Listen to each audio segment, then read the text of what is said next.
Welcome to Let Me Fix This. Enjoy the video. Open your workbook and click the Insert tab at the top of Excel. Look for the text group on the ribbon and select Header and Footer to begin editing the header. Excel will switch to Page Layout View automatically so you can see the header and footer areas. Use the header box at the top of the page to add text or elements. I will show quick options for inserting page numbers, file names, and the date. Click inside the left, center, or right header box to place your cursor. Use the header and footer elements on the ribbon to add page numbers, file name, or the current date. Insert the page field, then type the word of and add pages to create page 1 of 3 format.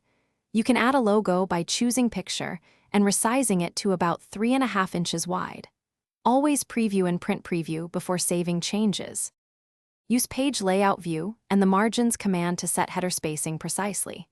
Open Page Setup to change header distance from the top, commonly set to 0. 5 inches for standard prints. If you need to remove a header, open Header and Footer Tools Design and click Remove Header to reset it. For different headers on odd and even pages, enable different odd and even pages in the Design tab.